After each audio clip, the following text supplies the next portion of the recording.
Quão digno és tu, Senhor. Quão digno é o Senhor, papai. Obrigado, Jesus. Graças eu te dou, Pai, pelo preço que pagou, sacrifício de amor que me comprou, ungido do Senhor, pelos cravos em tuas mãos. Graças eu te dou, ó meu Senhor. Lavou minha mente e coração, me deu perdão, restaurou minha comunhão. Digno é o Senhor, sobre o trono está, soberano Criador, vou sempre te adorar. Elevo minhas mãos ao Cristo que venceu, Cordeiro de Deus morreu por mim, mas ressuscitou.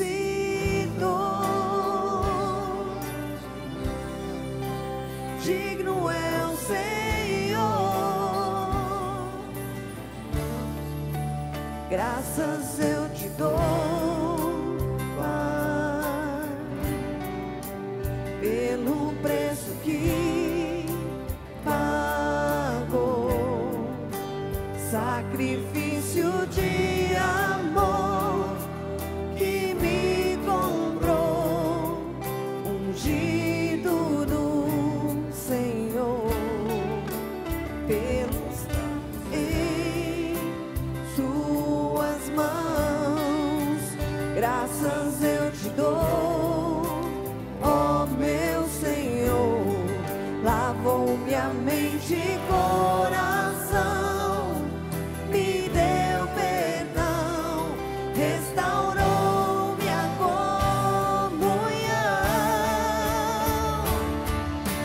Digno é o Senhor, sobre o trono está,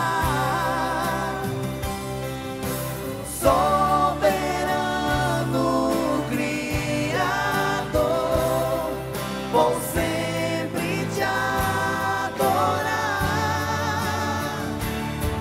Elevo minhas mãos ao Cristo que venceu, Cordeiro de Deus morreu por mim,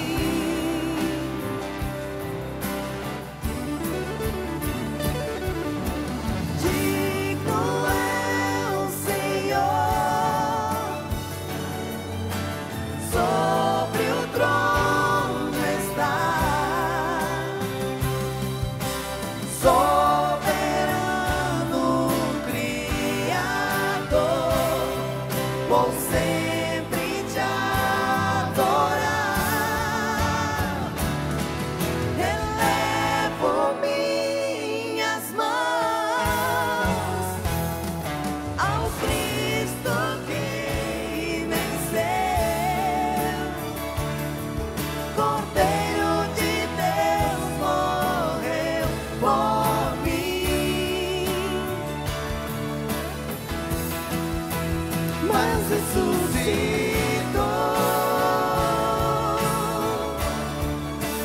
Digno é o Senhor, mas ressuscitou.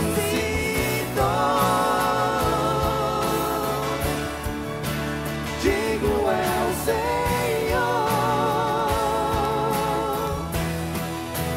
digno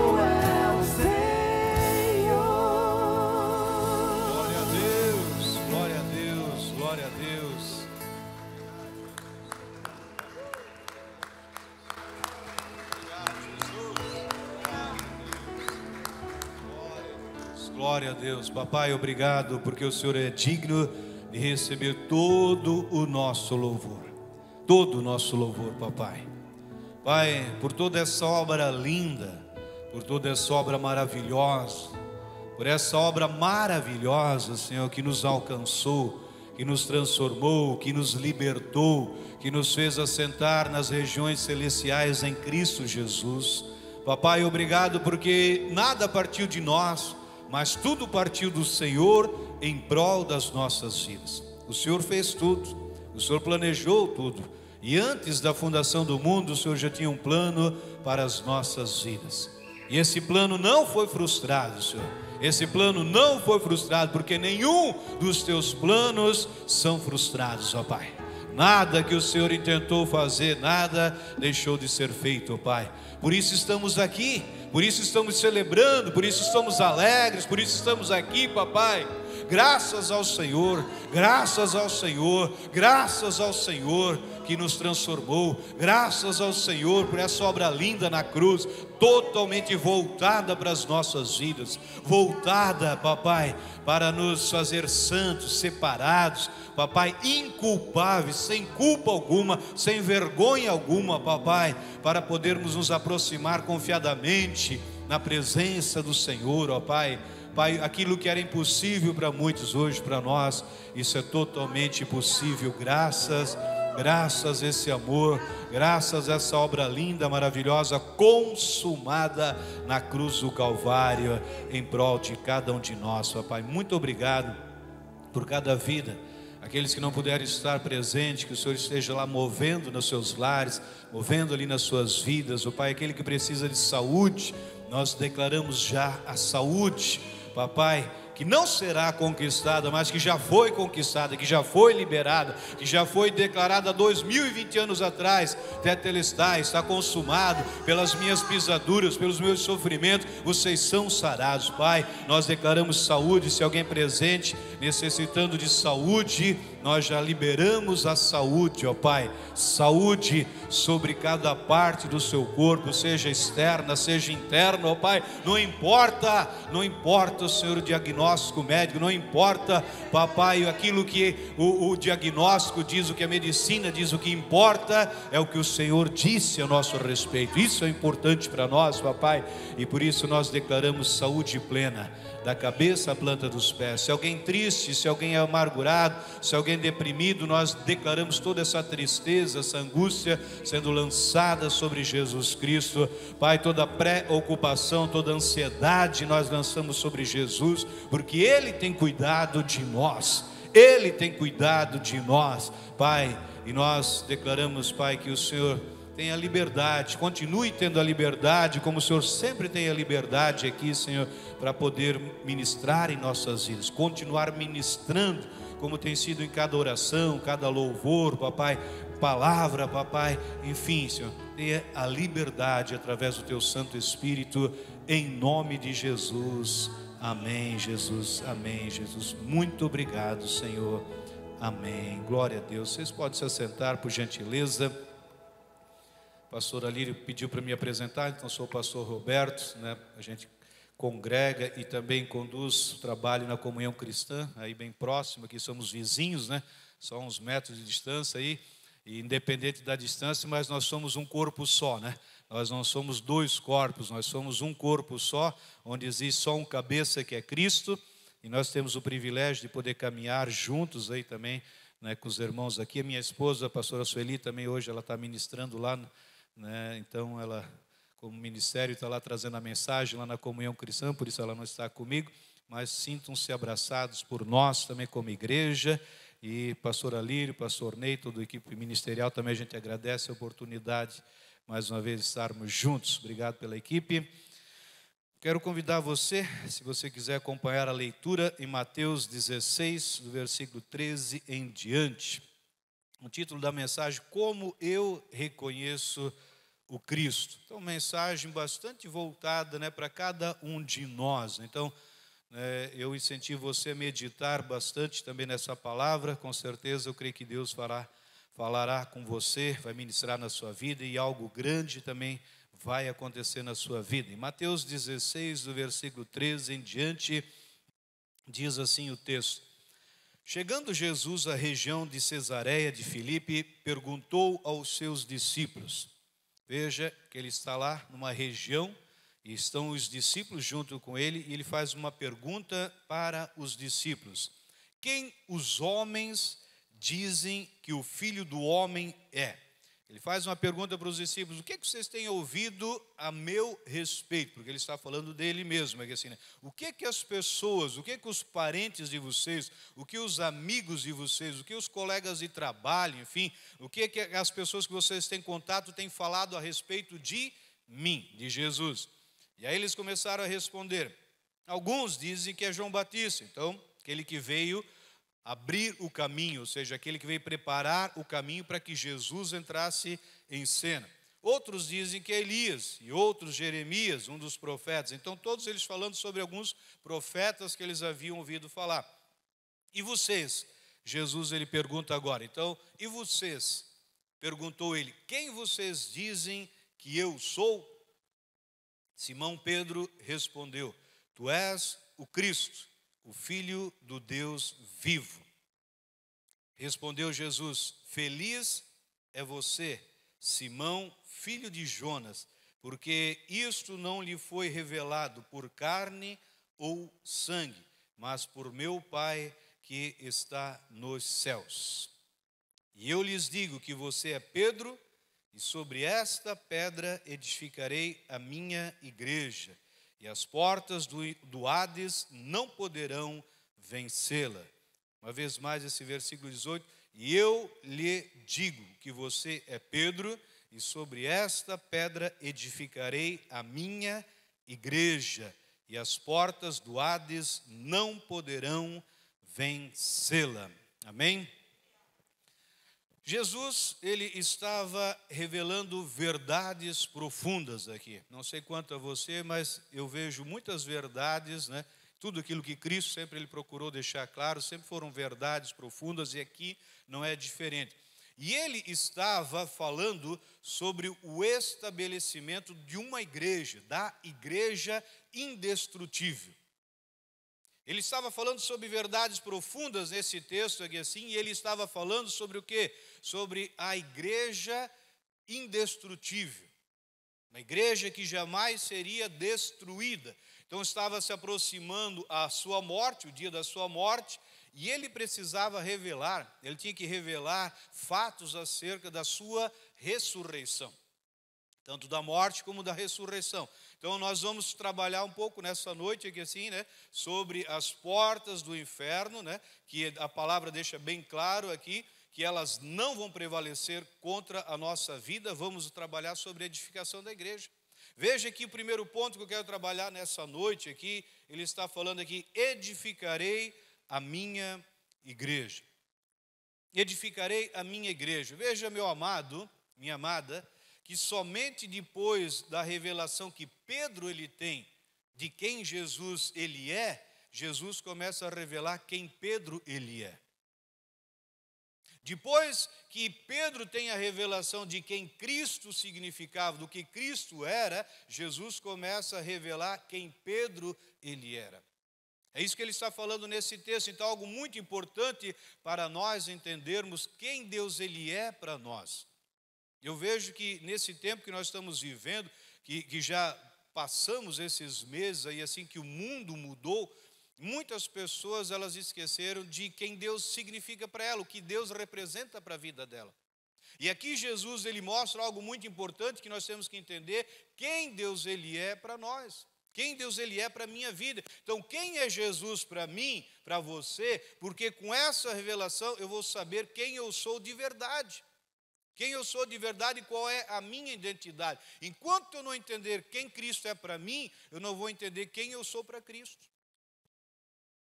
Isso aqui, para a minha vida, tem sido muito revelador, ou seja, muito transformador. Quanto mais eu entendo quem é Cristo para mim, mais eu entendo quem eu sou para Cristo. Vai sendo revelada a minha identidade. Veja que é isso que ele está falando. Pedro, ele começa num contexto. Quem que as pessoas dizem quem eu sou? Ele faz essa pergunta para os discípulos: quem as pessoas, o que vocês têm ouvido a meu respeito? Primeiro ele questiona os discípulos em relação às pessoas. Depois ele faz a pergunta: e agora, e vocês?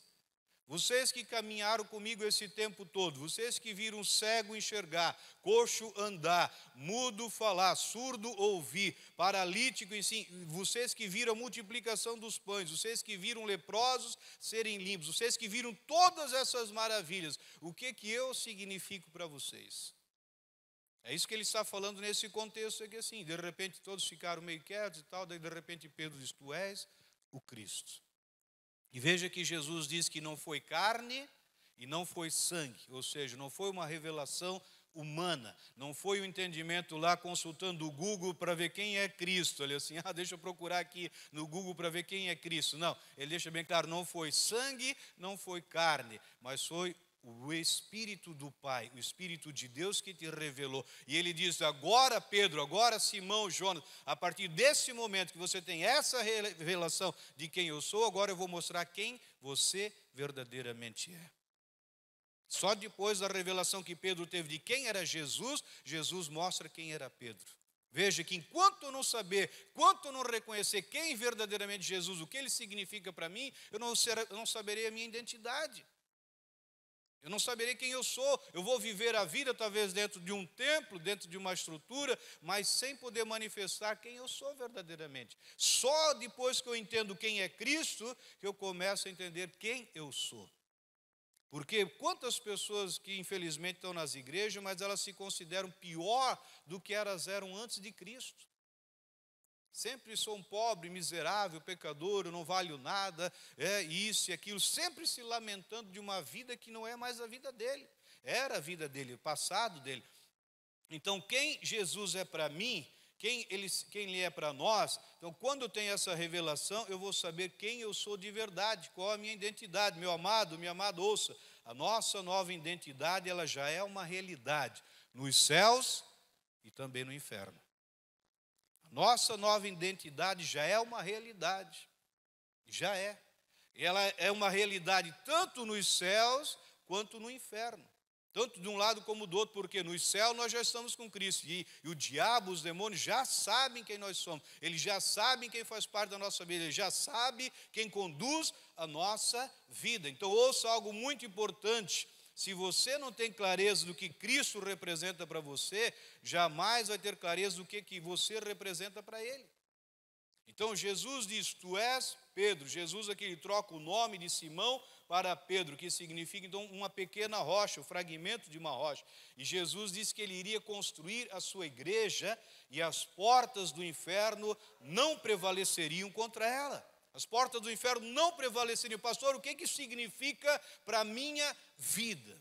Ouça, primeiro significa que o inferno ele tem portas, o Hades, o Sheol, como diz algumas traduções, mas também significa que essas portas, essas autoridades, não vão prevalecer sobre a minha vida, sobre a sua vida, amém? E para eu entender esse texto, eu preciso entender isso, porque esse texto ele deixa bem claro. Então, algo que eu vejo que é muito importante nesse texto é que fará toda a diferença se eu entender dessa forma. Qual forma, pastor? A forma como Jesus apresenta o texto. Isso é importante, se eu entender a forma como é apresentado esses versículos. E qual forma? Não é a forma do pastor Roberto. Podia ser qualquer outro pastor que pudesse estar pregando essa mensagem. Talvez já for até ministrado aqui. Mas não é a forma como eu apresento a mensagem, mas é a forma como Jesus apresenta a mensagem. Porque é uma fala totalmente de Jesus Cristo, não é a minha fala, mas é a fala dele. Então a forma como Jesus apresenta esse texto, não a forma como eu estou apresentando, mas como Jesus ele apresenta. E ouça, meu amado, Jesus ele menciona essas palavras na construção da igreja. E a igreja que somos nós, eu e você, o seu corpo. Ele diz aqui, edificarei. Quer dizer o quê? Estava no futuro. Não estava dizendo que a igreja estava sendo edificada. Ele diz, edificarei. Isso quer dizer que ele não tinha edificado ainda.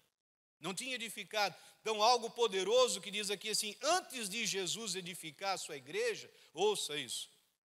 Ele está dizendo, eu edificarei a minha igreja. E antes que ele termine essa fala, ele diz: depois que eu edificar a minha igreja, ele diz assim: as portas do inferno não vão prevalecer contra ela. Não vão prevalecer contra ela. Ele está dizendo o que ele está falando nesse texto aqui assim? Ele está dizendo, antes de Jesus edificar a sua igreja, ele já confirma a vitória da igreja. Ele já confirmou a vitória antes. Quando vocês vieram para cá, eu creio que com certeza vocês já vieram pensando, não, nós vamos vir para lá, vamos chegar lá, mas vai ser aquela coisa de sempre, né? Aquele negócio que vai, chove, não molha, e vamos ser derrotados a cada culto, a cada semana, vamos com 100, vamos voltar daqui a pouco. É isso? Com esse pensamento vocês vieram? Não, né?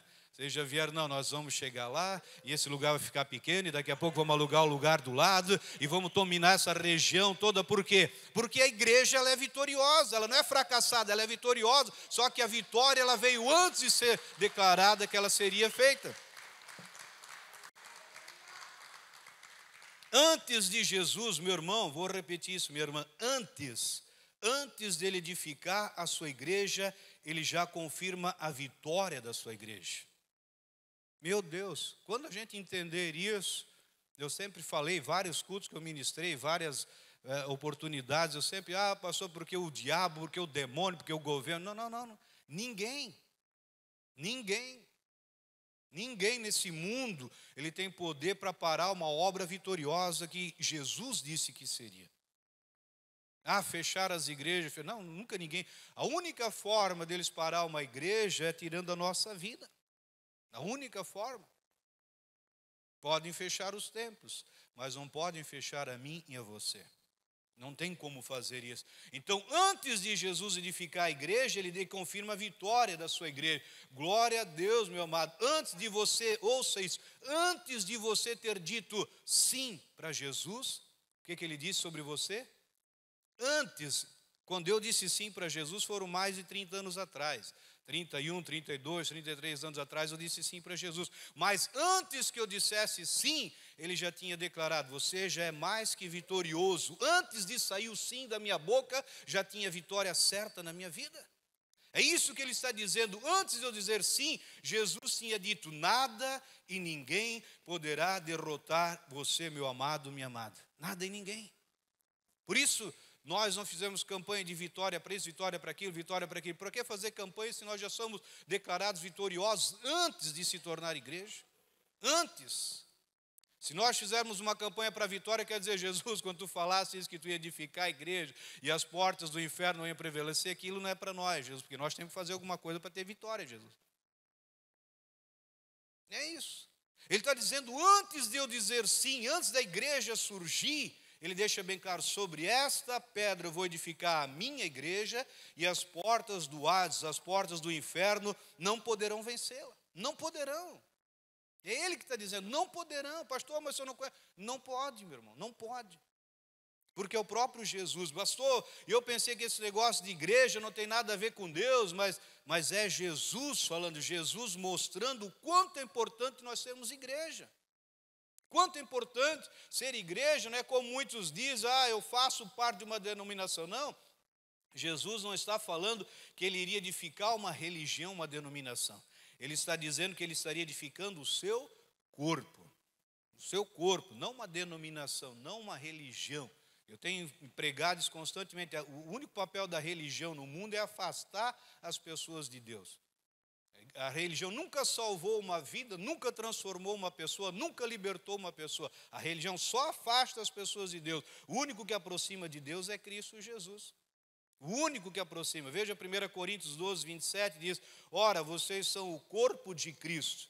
Vocês são o corpo de Cristo, amém? E cada um de vocês, individualmente, é membro desse corpo. Romanos 12, 4 e 5 diz, assim como cada um de nós tem um corpo com muitos membros, e esses membros não exercem todos a mesma função, assim também em Cristo nós, que somos muitos, formamos um só corpo, e cada membro está ligado a todos os outros.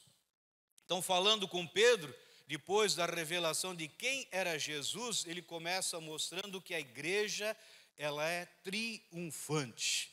A igreja que está nesse bairro, a igreja que está nesse lugar é uma igreja triunfante. Antes de ser edificada, antes de ser edificada. Quer dizer o quê, pastor? Aqui, eu estou falando assim, né, chovendo no molhado, porque o pastor ali, a gente senta de vez em quando, ele diz, aqui na Resgate ninguém tem lutas, né? As lutas fazem parte dos outros, primos, parentes, vizinhos, né? Mas o que ele está dizendo aqui assim, que antes da luta chegar, meu irmão, minha irmã, ouça, se de repente chegar uma luta para você, antes dela chegar, a vitória chegou primeiro. Ah, pastor, eu estou com uma luta amanhã, eu não quero nem pensar. Meu irmão, pensa numa coisa, antes dela chegar, já chegou a vitória. Porque Jesus disse que eu vou edificar a minha igreja e as portas do inferno não prevalecem. Quer dizer, ele sempre sai na frente. E portas do inferno, portas falam lugar de autoridade. Hades aqui falava do Deus dos mortos, ou seja, esse Deus dos mortos, esse Deus que causa pânico, prejuízo, não tem parte na vida de vocês. Então veja, antes da luta, antes do problema chegar, chegou a vitória. Chegou porque Jesus está falando aqui assim, antes das lutas chegar na nossa vida, quem chegou primeiro foi Jesus, a vitória. Então, antes de chegar a luta, a vitória, ela chegou. Ela não vai chegar, ela já chegou. Amém? Isso que o próprio Jesus que disse, edificarei a minha igreja e as portas do inferno não prevalecerão contra ela. Isaías 43, 2 diz, quando passares pelas águas, eu serei contigo. Quando pelos rios, eles não te submergirão. Quando passares pelo fogo, não te queimarás, nem a chama arderá em ti. Veja que Deus está falando, quando você passar, quer dizer que águas, situações que você vai se deparar, elas vão acontecer. Águas, ele está dizendo aqui assim, talvez você tenha que enfrentar uma batalha, uma luta, mas ele está dizendo, não vai afogar, não vai submergir. Quando passares pelo fogo, fogo está falando de tribulações, de lutas. Mas ele diz, quando você passar, quer dizer o quê? Não vai te queimar.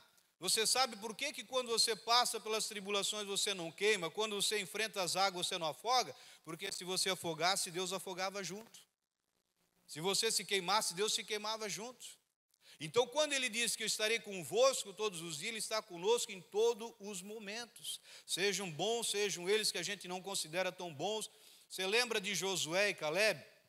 Depois do relatório que eles tiveram quando eles foram espiar a terra. Vocês creem que a maioria conhece esse relato ali. Se você não conhece, vá para Números 14. Lá você vai ver Números 13 e 14. Então, Josué e Caleb fazem parte de uma equipe de 12 que foram espiar a terra de Canaã, a terra que Deus havia dado. Promessa para o povo dele quando ele sai do Egito. E eles vão lá, né, nem era vontade de Deus, mas para satisfazer, então, não, tá bom, já que vocês insistem tanto, então vão lá espiar a terra. Mas eu já havia dito como que era essa terra. E eles vão, e eles passam um tempo, olha assim, depois eles vêm com um relatório. E eles vêm com relatório e dizem, não, verdadeiramente a terra é boa, mana leite e mel. E trouxeram um cacho de uva em 2 pessoas. Imagina 2 homens fortes carregando um cacho de uva, que deveria pesar um bom peso. Tinha um bom peso aquele cacho. Mas, eles disseram, mas nós vimos lá os gigantes. Nós vimos gigantes lá, Moisés. Pois é, a terra tem tudo isso que Deus falou, está tudo certo. Deus não mente, Deus não mentiu. Mas nós vimos os gigantes. E ele diz assim, e nós, veja que não foram os gigantes não precisaram fazer nada, os gigantes só estavam lá fazendo o que era a terra que eles estavam habitando. E eles disseram, nós éramos como, aos olhos deles, como gafanhotos. Eles eram príncipes, se viram como gafanhotos diante dos gigantes. Aí você for ler todo o contexto aqui assim, né, falaram sobre os gigantes aqui, mas Josué e Caleb não. Josué e Caleb quase foram apedrejados quando os espias deram aquele relatório negativo, botaram o povo todo para baixo. Mas eles não, eles mantiveram a posição deles, e eles, porque a Bíblia diz que neles havia um outro espírito. Na vida deles havia um outro espírito.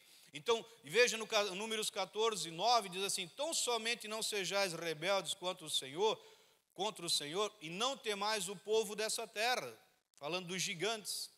Falando das tribulações, não temos gigantes, não temos as tribulações, os podemos devorar. Como o pão, os podemos devorar. Retirou-se deles o seu amparo, o Senhor é conosco, não o temais. Veja que quando você ouve sobre gigante, Eu penso assim, quando eu ouço sobre gigante, quando eu vejo sobre gigante, o que eles viram lá? Eles viram obstáculos. E por causa dos gigantes, eles disseram que eles não poderiam herdar aquela terra. Por causa dos gigantes, eles não podiam entrar naquela terra. E Josué e Caleb disseram, ei, ouça, eles são gigantes, tem os metros deles, tem a força deles, mas nós vamos devorar eles como pãozinho. Eles são como pão. Quer dizer o quê? Tem gigante pela frente, tem pão fresco. Pastor, segunda, eu não vejo nem a hora quando chega dia 20, aquela tribulação toda. Opa, pão fresco à vista, pãozinho fresco, bisnaga, fresquinha. Não, pastor, você não está entendendo, era gigante. Não, mas os Josué e Caleb viam eles como pão, viam eles como alimento, viam eles como aqueles que iam fortalecer eles ali assim. E o quanto os outros, não, Moisés, nós não podemos entrar, são gigantes, são obstáculos, é tribulação, é muita luta, pastor. E Josué e Caleb, não, é pãozinho, é pão fresco. Pastor, desde que eu comecei a congregar, todo dia é luta. Então, meu irmão, diga, todo dia é pão fresco. Quem gosta de pão de ontem? Eu não sei, né, se alguém gosta de pão azedo, já pão velho, pão duro, né? Mas eu gosto de pão fresco. Então, cada luta que eu enfrento é um pão fresco para a minha vida. Cada dificuldade é pão fresco. Pastor, então, quer dizer que a luta vai me fortalecer? Sim, a luta, quando você encara dessa forma, você é fortalecido. Pão fresco à vista. Pastor, mas nessa pandemia as padarias estão... Mas tem pão fresco, tem luta, tem tribulação, tem isso, tem corona, tem pão fresco para a nossa vida. É isso que a Bíblia está falando aqui. Veja, quando eu tenho conhecimento de quem Cristo Ele é, eu sei quem eu sou. Se eu não tenho conhecimento, eu sou como os 10. Pastor, tem toda essa dificuldade, pensando bem, vamos ficar onde é que nós estamos, que é melhor aqui se garantir do que enfrentar os gigantes. E Josué e Caleb disseram, não. Então veja que a igreja não existia porque Jesus não tinha morrido na cruz e ressuscitado e salvado aqueles que seriam a igreja. Então a igreja é formada por pessoas que são e que serão salvos por essa obra poderosa. Veja João capítulo 17, versículo 20. João 17, capítulo 17, versículo 20 até o 23. Minha oração, veja, essa é a última oração de Jesus, antes dele morrer, antes de estar lá falando com o Pai. A minha oração não é apenas por eles. Veja que ele está conversando com Deus, aqui ele está dizendo, Pai, a minha oração não é só pelos discípulos. Eu tive com ele esse tempo todo, eu não estou orando só por eles. Ele está dizendo, rogo também por aqueles que crerão em mim, por meio da mensagem deles. Você sabe que esse texto aqui, talvez você tenha uma história para contar da sua vida até chegar aqui na igreja, até fazer parte desse ministério. Talvez você tenha uma história, eu soube que a minha avó, soube que a minha bisavó, soube que a minha mãe, meu pai, enfim, alguém orou por mim e clamou e fez isso, fez aquilo. Saiba que antes de qualquer pessoa ter orado por você, Jesus orou por você. Você já leu alguma vez, teve dizer, meu Deus, que privilégio que eu tenho. Eu vejo dessa forma, que privilégio que eu tenho, que alguém, a primeira pessoa que orou por mim foi Jesus Cristo. O primeiro que orou pela minha vida foi Jesus Cristo, porque ele está dizendo, a minha oração não é somente por eles, mas por aqueles que iriam crer. Ele está falando há 2020 anos atrás, fazendo uma oração que me alcançou há 30 anos atrás. Então, a primeira pessoa que orou, meu irmão, minha irmã, ouça isso. Se Jesus ele orou por você, será que ele não tinha um interesse grande pela sua vida? Ele orou por nós. Ele orou por nós. Pastor, eu gostaria que um pastor fizesse uma oração forte por mim, meu irmão. A oração mais forte que já foi feita por você foi feita por Jesus. Por Jesus Cristo. Ele orou antes de todos qualquer surgirem, ele já tinha orado por mim e por você. Ele diz, eu rogo também por aqueles que crerão em mim, por meio da mensagem deles, né? Para que todos sejam um. Pai, como tu estás em mim e eu em ti, que eles também estejam em nós, para que o mundo creia que tu me enviaste. Dei-lhes a glória que me deste. Ouça isso aqui, dei-lhes a glória. Veja o que Jesus está dizendo. Dei-lhes a glória que me desse. A glória que Jesus recebeu de Deus, o Pai, essa glória Jesus ele deu para nós. A mesma glória que ele recebe do Pai, ele transfere para a minha vida e para a sua vida. E ouça, né, para que, com o objetivo, né, dei-lhes a glória que me desse, para que eles sejam um, assim como nós somos um. A sua glória no Novo Testamento sempre está relacionada, ouça, porque às vezes a gente fala glória, glória, mas nem sabe o que é glória, que é a irmã glória, não. Ele está falando de uma glória aqui que sempre está relacionada à opinião positiva a respeito de uma pessoa. Sempre. Ela tá relacionada a uma opinião positiva a respeito de alguém que resulta em louvor, que resulta em honra e glória e esplendor, brilho da lua, o sol, estrelas, a magnificência, a excelência, a preeminência, dignidade, graça, majestade, algo que pertence a Deus, a majestade real que pertence a Ele como supremo governador, majestade no sentido da perfeição absoluta da divindade, algo que pertence a Cristo, a majestade é real do Messias. Veja, tudo isso está contido na palavra glória. Tudo isso que o Pai deu a Cristo, Cristo deu a nós. A mim e a você. A mesma glória. A mesma. Não é uma outra glória, a mesma glória, a mesma dignidade, mesmo louvor, honra, esplendor, tudo que contém em Deus, Deus passa para Cristo, Cristo passa para nós. Por isso, quando ele diz, quando eu vou edificar a minha igreja e as portas não vão prevalecer. Porque se as portas do inferno prevalecer contra a igreja, tem que prevalecer contra Deus. E por isso não vai prevalecer. Versículo 23, eu neles, tu em mim, que eles sejam levados à plena unidade para que o mundo saiba que tu me enviaste e os amastes, como igualmente me amaste. Como tu, Pai, os tens amado, assim como me tens amado a mim. Como que o Pai, ele nos ama ou irá amar? Veja, uma pergunta, será que Deus, ele ama a Jesus Cristo? Será que Deus ama Jesus, sim ou não? Ama Jesus, né? Amém? Então, assim eu preciso crer, eu preciso declarar para a minha alma, eu sou amado do Pai, eu sou amada do Pai. Da mesma forma, como Deus ele ama a Cristo, Deus ele ama a minha vida. Ah, pastor, mas como que o senhor pode ter tanta certeza que o Pai ele me ama? Sim, ouça, ele não pode não nos amar se eu estou nele. Não tem como Deus não me amar se eu estou nele. Se eu estou em Cristo, eu sou um espírito com Cristo. Se eu me unir a Cristo, nós somos um. Então não tem como Deus não me amar se eu estou em Deus. Por isso eu tenho tanta certeza, por isso eu tenho tanta clareza que Ele nos ama. Quem se une a Cristo é um espírito com Ele. Logo, para que todos, Ele diz, para que todos sejam um. Pai, como Tu estás em mim e eu em Ti, que eles também estejam em nós. Eu neles e Tu em mim. Dê-lhes a glória que me deste, para que eles sejam um, assim como nós somos um. Amém? Então veja, as pessoas salvas formam a igreja. As pessoas salvas, logo na mente de Deus, igreja não é uma instituição. Deus, na mente dele, não tem uma instituição. A igreja, no pensamento de Deus, não é uma estrutura física, tempo. E muitas pessoas formam a igreja, a assembleia dos que foram chamados para fora do mundo. Então, a igreja são pessoas que foram chamados para fora do mundo. Ou seja, nós estamos nesse mundo, mas não somos desse mundo. Então, a igreja somos nós que somos salvos, transformados e formamos a igreja triunfante. Uma igreja triunfante, de triunfo em triunfo. Isso quer dizer que vence sempre.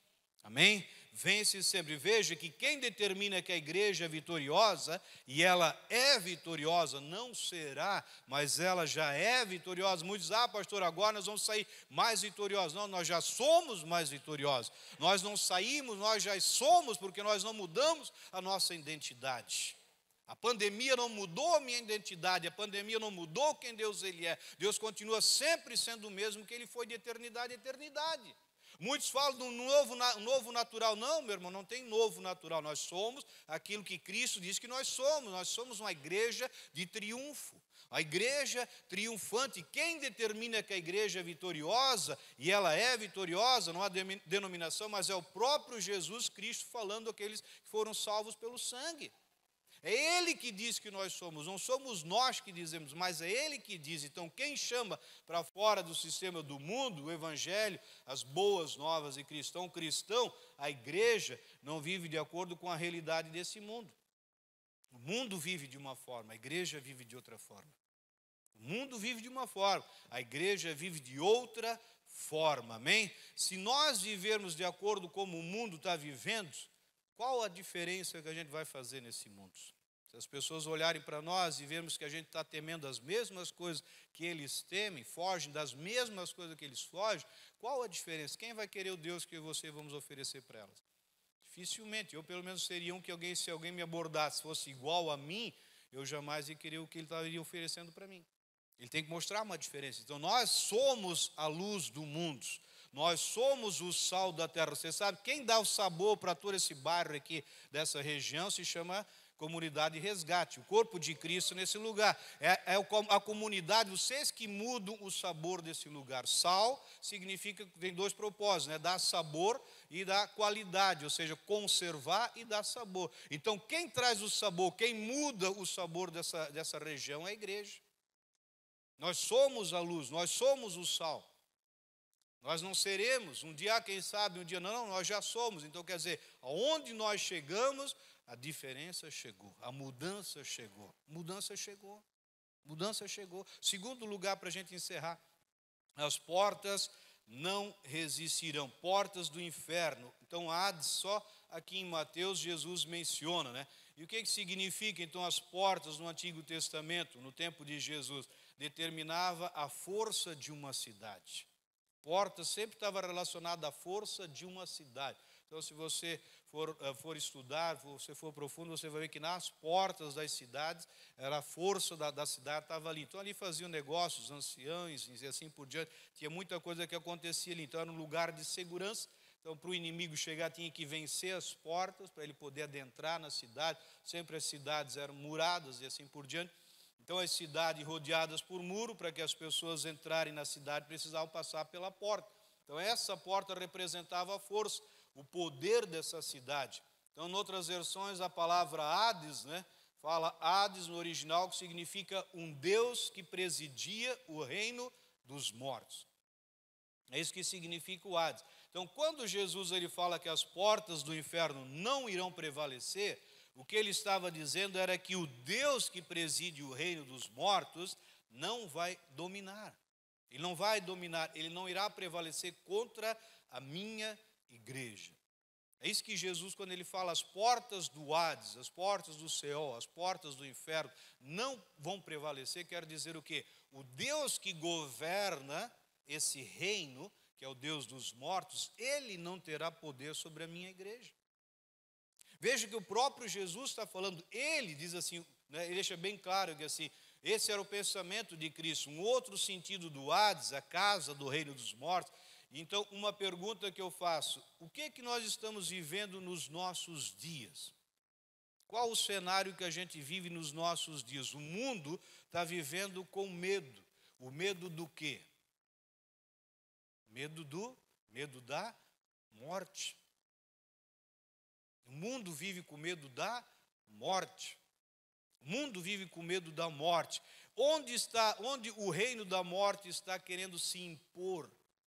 Veja que Jesus está falando algo há 2020 anos atrás. Ele falou, eu vou edificar a minha igreja e as portas do Hades, as portas do inferno, o Deus dos mortos, o Deus que impõe medo, que impõe terror, que impõe fracasso, caos, ele não vai prevalecer contra a minha igreja.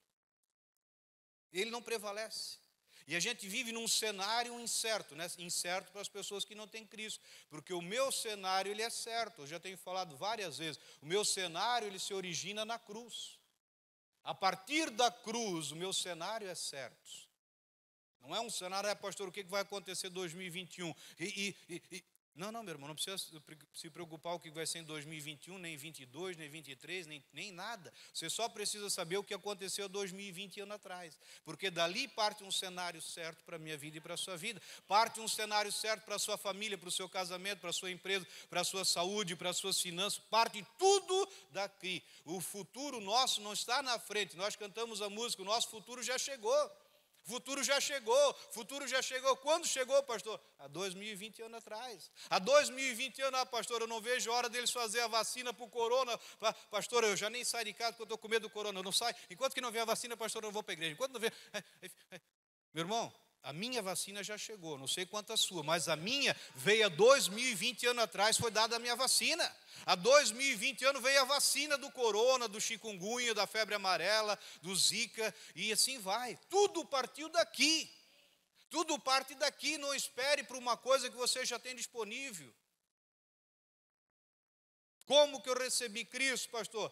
Pela fé. Pela fé eu ando com Cristo. Pela fé, tanto que você quer uma vacina, então faça assim.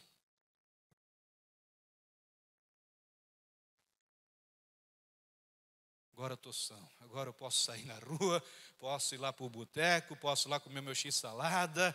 Agora, pastor, mas como assim, pastor? Como você recebeu Cristo? Pela fé. Se você quer tanto uma vacina, então injeta uma pela fé. Qual vacina, pastor? Pelas minhas pisaduras, pelos meus sofrimentos, vocês são curados, não serão, vocês são curados. Então é uma vacina certa, meu irmão. Porque quando vinha aqui, vocês estão, aqui ninguém espera, né? Mas você sabe, alguém está esperando. Quando vinha aquelas, vão dizer, mas essa aqui veio de lá, né, pastor? Essa aí eu acho que é para matar. Não, essa daqui veio dali, aquela também é para matar, pastor. Pois é, então toma essa aqui, essa é para a vida. Essa é para a vida. Não fique na dúvida ali assim, se eu tomo ou não tomo. Toma essa aqui, já foi te liberado. Foi liberado, isso é pela fé. Coronavírus, o mundo vive com medo, onde o reino da morte está querendo se impor sobre as nações, cidade, família, e corona, gafanhoto, ciclone, bomba, e assim vai. Ah, pastor, os gafanhotos, pastor, bastou baixar a temperatura, meu irmão. Baixou a temperatura, eles fizeram assim. E todo mundo já temendo. Ah, está se cumprindo, pastor, que fala lá em 2 Crônicas 7:13, porque, tá, mas você é judeu? Você vive na lei, porque aquilo era para quem desobedecia a lei. Então bastou baixar a temperatura, onde é que estão os gafanhotos? Então assim é Deus. Deus ele se move. Veja que muitos irmãos, infelizmente, têm sido influenciados por esse medo. Mas a palavra diz, o próprio Jesus diz que quem deixa claro isso, as portas do inferno, o poder do inferno, da morte, não vão prevalecer contra a igreja. Não prevalece na minha vida, não prevalece na sua vida, não prevalece na sua família, não prevalece. O reino dos mortos não prevalece, nós estamos vivos em Cristo Jesus. É isso que ele está dizendo. O Hades representa uma cidade poderosa por causa dos portões. Portas significam acesso. Então, os acessos do inferno não vão prevalecer contra a igreja de Cristo. E isso é muito importante nós entendermos. Isso é muito importante. Ouça, o lugar, o poder do Deus dos mortos não tem efeito sobre a igreja que somos nós. Não tem efeito. Não tem. Pastor, mas e aquele país está dominado? País e aqueles, pastor, eles estão fazendo o papel deles. O papel deles, eu sempre digo, o diabo, ele faz o papel dele muito bem feito. Que é roubar, matar e destruir. Ah, pastor, mas o diabo está matando bastante. Sim, ele está fazendo o que ele foi chamado para fazer. E nós, como igreja, estamos fazendo o quê? E eles avançam porque nós retraímos. Quando nós avançamos, eles têm que retrair. Babilônia, Babel foi construído até um ponto, e Deus, opa. Talvez o céu estava lá todo empavoroso. Ele assim, mas Deus, tu não vai fazer nada? Olha, o povo está chegando aqui, daqui a pouco eles vão dominar o céu. Calma, eu estou no controle de todas as coisas. Chega até o momento daqui, vocês não passam. Ah, pastor, por quê? Estão fazendo, então? Vão chegar até aonde que nós, como igreja, daqui não passa. Daqui não passa. Todo investimento do inferno não vai ter êxito algum contra as nossas vidas. Amém? Deus é bom. O acesso, que é a obra da morte, não terá poder sobre as nossas vidas. Então a gente vê duas situações que operam aqui. Jesus operando vida e o diabo a morte. Então, por isso eu entendo que esse vírus, ou seja, não foi Deus que enviou, mas foi o diabo, porque é o diabo que envia, ou seja, para causar morte, mas não Deus. Então, Jesus operando vida, o diabo a morte. O diabo faz o seu serviço, mas Deus quem opera a vida, e essa vida vem através da igreja.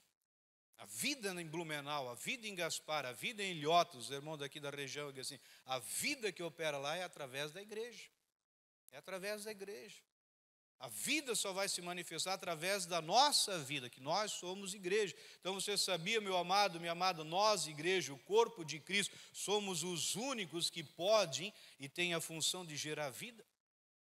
Os únicos que têm a função de gerar vida se chama igreja. E nós somos a igreja. Nós somos os únicos, não tem dois. Só tem um gerador de vida. Onde nós estivermos, nós somos os únicos que podem gerar vida. Os únicos, não tem outras pessoas, somos os únicos. A vida biológica, o homem pode produzir, mas o zoe, só nós, corpo, que podemos reproduzir. Só nós.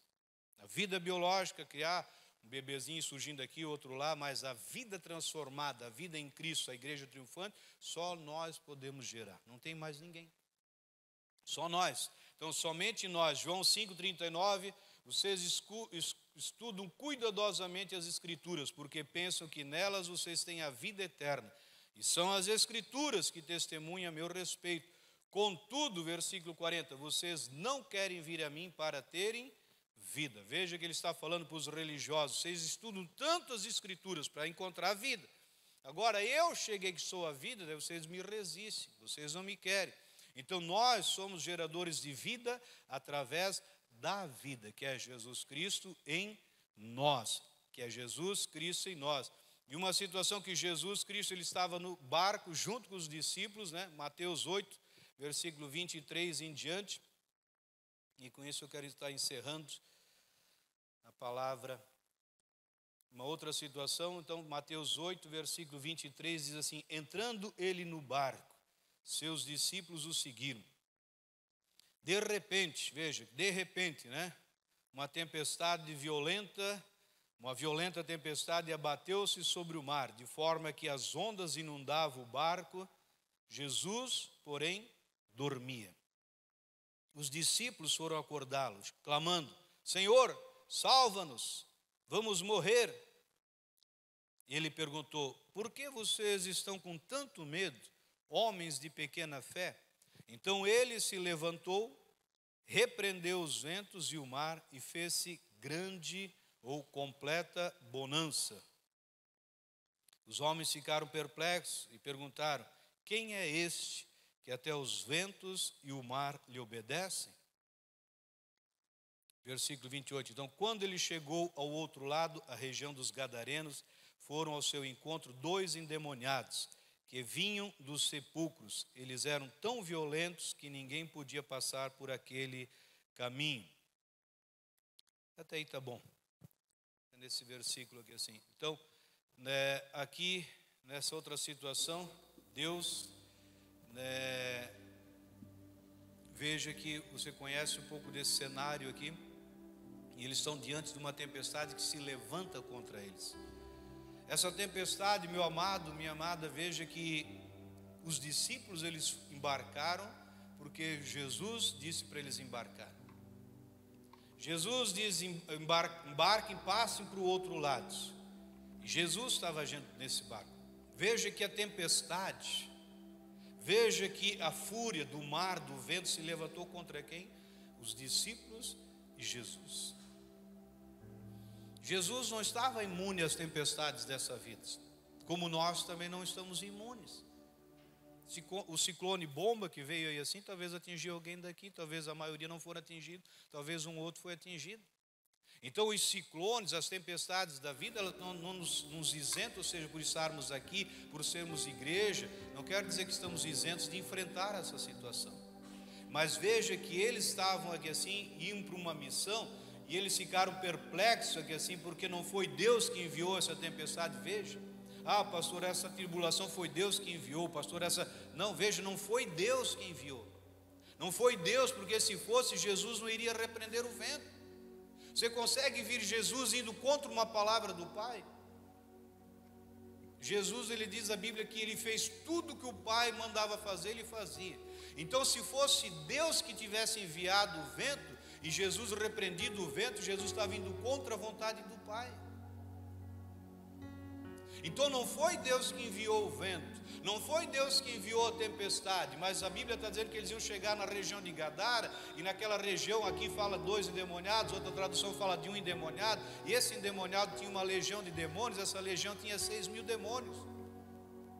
Não sei se você já se deparou com uma pessoa com 6.000 demônios. Ele tinha 6.000, uns dizem 2, 6, dependendo da tradução, mas eram 2 a 6.000 demônios que estavam numa pessoa. Então eles iam para aquela região, iam libertar aquele jovem que estava lá, e essa tempestade se levanta para impedir que eles chegassem lá. E Jesus, vendo o medo dos discípulos, ele simplesmente manda o vento se aquietar. Ele deu uma ordem para o vento não se aquietar, para ele se aquietar. Deu uma ordem para o mar se aquietar. Em outras palavras, vento para, mar sempre fala de vozes. Mar sempre está relacionado a voz, a povo, a multidão. Ele dá uma ordem: aquieta-te, aquieta-te. As portas do inferno não prevalecem sobre as nossas vidas. Não basta eu saber que eu tenho poder, eu preciso exercer esse poder. Quantas vozes chegam para nós? Pastor, a situação vai ficar difícil. Pastor, é a minha empresa, é a minha família, e os meus filhos. Isso, pastor, isso. São vozes que querem parar-nos, vozes que querem nos impedir de chegar aonde Deus quer que a gente chegue. Vozes na internet, vozes na televisão, vozes nos jornais, vozes em todos os lados, querendo o quê? A voz do Deus dos mortos querendo se impor. E Jesus, aquieta-te. Aquieta-te. Nós temos que, como igreja, a igreja triunfante, dizer: aquieta essas vozes sobre essa cidade. Cada culto eu tenho declarado: aquietem-se essas vozes, aquietam-se essas. Ah, pastor, mas e o dia? Aquieta, aquieta. Ah, mas as UTIs, ah, mas as enfermarias, ah, mas os números, aquieta-te. Aqui é a igreja, aqui somos geradores de vida, aqui é geradores de vida. Que não é gerador de morte. Nós não precisamos de mais geradores de morte. Nós já temos um gerador de morte, mas nós estamos aqui para gerar vida. Vida. E Jesus, ele diz bem claro: por que vocês estão com tanto medo? Por que vocês não manifestam aquilo que vocês são? Manifestar quem nós somos. Discípulos com Jesus, eles estavam o quê? Veja, as tempestades vêm, as lutas vêm, os problemas vêm para quê? Para distrair-nos. Veja que Jesus chama a atenção dos discípulos porque eles estavam distraídos.